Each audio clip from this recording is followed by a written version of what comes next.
Hello दोस्तों, very good evening in जय हिंद। अ, एक बड़ा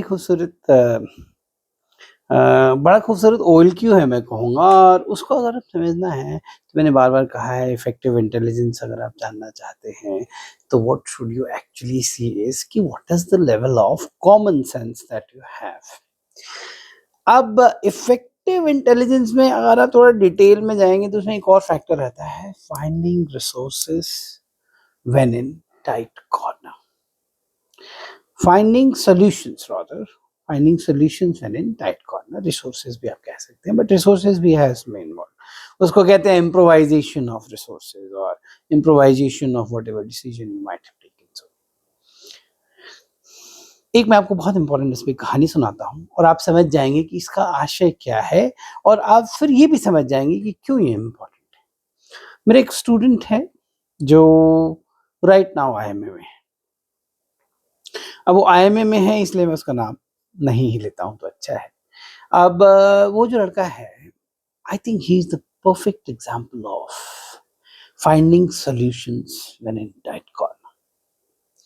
वो जो लड़का है वो पिथौरागढ़ से है, उत्तराखंड में।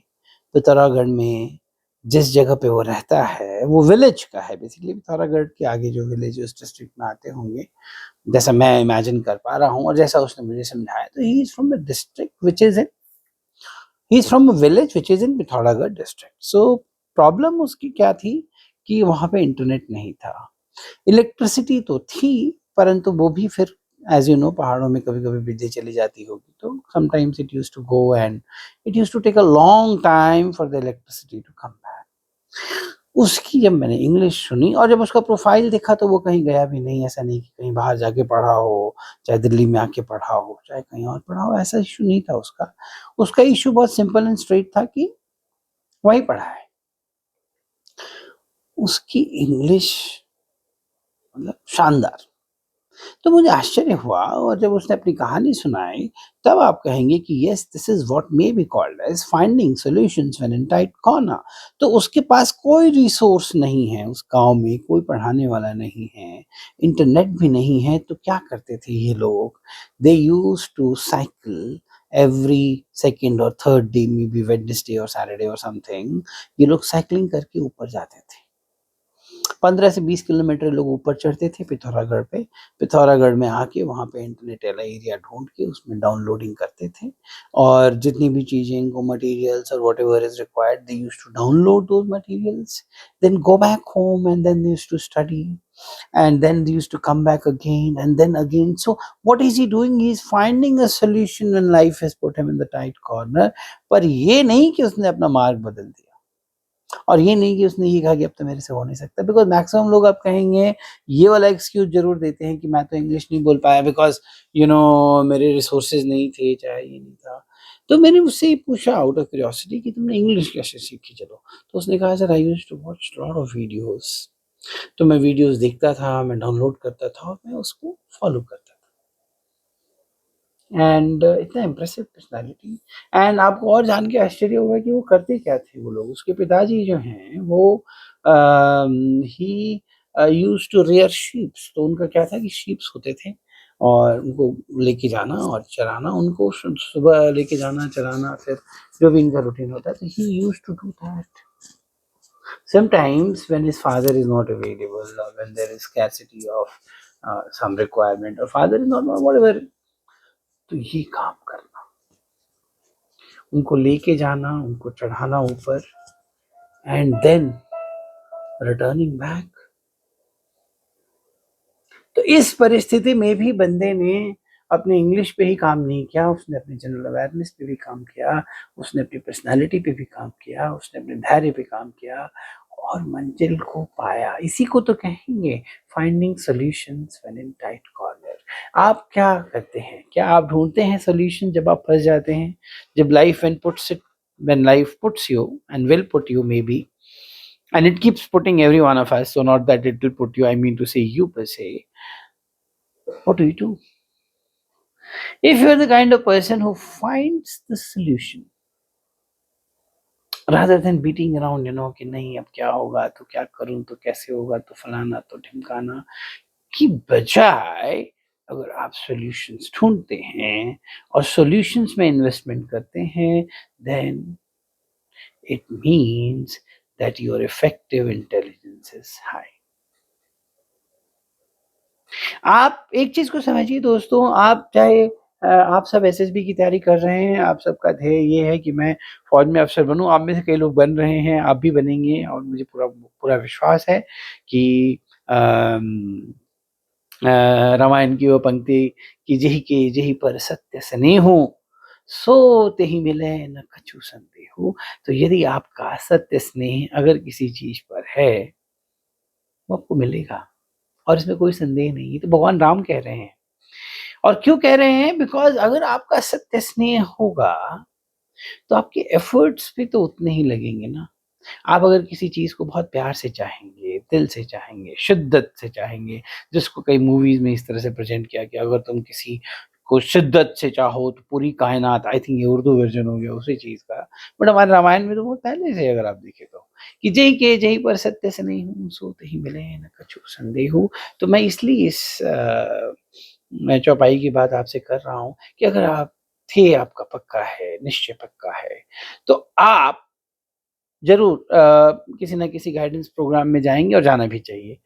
नहीं जाएँगे तो आप क्या करेंगे कि आप किसी ग्रुप में घुस जाएँगे और वो ग्रुप जो है वो संचालित होगा किसी आप ही के जैसे किसी कैंडिडेट्स का आप लोग ग्रुप बना लेंगे और फिर एक-दूसरे की स्टोरीज़ आप असेस करेंगे, एक-दूसरे का इंटरव्यू लेंगे। यकीन जानिए बहुत नुकसान होगा उससे। क्या होता है कि मैं क एक पावर ऑफ अनकॉन्शियस माइंड में किताब पढ़ रहा था, मेरे पास सामने रखी भी हुई है, तो बड़ी खूबसूरत किताब है। तो आप ना पढ़ें तो अच्छा ही है, परंतु मेरे को बहुत अच्छी लगी। तो इसमें बड़ी अच्छी बात कह रहा था कि आपका जो सबकॉन्शियस माइंड है वो स्लेव की तरह है। तो वो कॉन्शियस माइंड फीड करता रहता है और ये एक्सेप्ट करता रहता है, दिमाग नहीं लगाता है। तो आपको अगर फीडिंग आती रहेगी कॉन्स्टेंटली और आपके दोस्त, यार या जो भी दोस्त, चाहे जो भी मेंटर हैं, व्हाटएवर, तो वो अगर आपको फीड करेंगे, तो आपके सबकॉन्शियस में जाके वो बैठेगा। आपको लगेगा हाँ, यही सही है और आप इसी को तो क्या होता है साइकोलॉजी कोरोड हो जाती है। That is what I will call as corrosion of psychology. जंग लग जाती है। बहुत ज़्यादा खतरनाक है वो जंग लगना क्योंकि उस जंग को छुड़ाने में हालत खराब हो जाती है। It's better to be raw. तो मेरा ये कहना था दोस्तों कि आप अगर तैयारी कर रहे हैं और किसी भी मेंटरशिप प्रोग्राम में आप जा रहे हैं, आप जाइए, परंतु एक चीज़ का ख़्याल रखिए, आपको डिमांड करना है, मैं बार-बार कहता हूँ कि मेरे ओएलक्यूज़ पे मेरा असेसमेंट दीजिए और हर तरह से। लाइक जीटीओ भी बताएँ, जो भी जीटीओ पढ़ा रहे हैं या जो भी साइक पढ़ा रहे हैं, चाहे जो भी आईओ पढ़ा जो भी पढ़ा चाहे एक आदमी अगर तीनों चीज़ पढ़ा रहे हैं, कोई बात नहीं है। ज्ञान है तो अच्छी बात है। मुझे बताइए सर मेरी प्रॉब्लम क्या है? आप मुझे रेट कीजिए 1 टू 10 में मैं कहाँ हूँ, चाहे मैं अगर मार्क्स मान लो कट ऑफ मार्क्स मान लीजिए एक्स है तो मैं कहाँ हूँ? मैं जानबूझ के मार्क्स नहीं बोल रहा हूँ, कॉन्फिडेंशियल चीज़ें हैं। तो आप पूछिए मैं कहाँ हूँ और अब बताइए सर मैं क्यों यहाँ नहीं हूँ? क्या मिसिंग है और अगर ये मिसिंग है तो मैं क्या करूँ कि ये मेरा जो मिसिंग लिंक है वो ख़त्म हो? मैं किन क्षेत्रों पे काम करूँ? मान लीजिए मेरा इफेक्टिव इंटेलिजेंस कम है तो आपको क्यों लग रहा है कि कम है? और अगर लग रहा है कम है तो आप मुझे बताइए कि मैं कैसे ये है तैयारी। फ्रैंकली स्पीकिंग तैयारी सिर्फ़ यही है कि if you know what is lacking in you and if someone is able to tell you with due diligence कि this is what is lacking and this is how you can build it, then only the personality will shine. Otherwise you'll go like this and you come back like this. दूसरा मेरी एक बात आप मेरा advice मानिए, आप भीड़ में मत जाइए। भीड़ का हिस्सा बन के आपका साइकोलॉजी खराब होगा, आपका कॉन्फिडेंस भी खराब होगा। मेरे पास कई बच्चे हैं जो बड़े इंस्टीट्यूट से ट्रेनिंग करने के बाद मेरे पास इंटरव्यू के लिए आते हैं, फिर मेरे प्रोग्राम में भी जॉइन करते हैं बिकॉज़ पर्सनलाइज़ थोड़ा-सा तो अटेंशन चाहिए। जो भी ट्रेनर है वो आपको वन ऑन वन जाने तो सही। हो सकता है आप नहीं रिकमेंड हो बाद में, ऐसा हो सकता है। क्योंकि ज़रूरी नहीं कि हर कोई होगा, ऐसे तो फिर सब कोई हो जाएगा तो इतनी तो वैकेंसी भी नहीं है। परंतु आपको व्यक्तिगत तौर पे क्या लगा कि मैंने कदम बढ़ाए सही दिशा में? बाकी मैं तो कहता ही हूँ कि भगवान राम की भी मर्ज़ी होगी थोड़ी बहुत। तो अगर भगवान राम का आशीर्वाद होगा, भगवान का आशीर्वाद होगा, चाहे जो भी आपके गॉड हैं, if you would like and if the step is in the right direction, at least you will move closer to recommendation. तो इन्हीं पंक्तियों के साथ कि अ, होई है वही जो राम रचि राखा, होई है वही जो राम रचि राखा, सो केहू तर्क बढ़ा वही साखा। तो होगा तो वही जो रचना राम ने कर दी है। राम ने अगर रचना की है, राम मतलब भगवान ने, ईष्ट ने, तो वो होगा। अगर भगवान राम ने चाहा है कि आप फौज में अफसर बनेंगे और आप फौज में काम करेंगे और देश की सेवा करेंगे, तो ऐसा होगा। और अगर उन्होंने नहीं चाहा है तो कुछ और अच्छा होगा, है कि नहीं? तो धैर्य जारी, प्रयत्न जारी, और अगर आपकी कहते हैं ना कि जेहि के जेहि पर सत्य से न्यूँ, तो भगवान राम भी देखेंगे कि यार बच्चा बड़ी मेहनत कर रहा है, इसको तो लेना ही पड़ेगा। तो वो आदेश दे देंगे हनुमान जी को कि जाओ भाई इसको।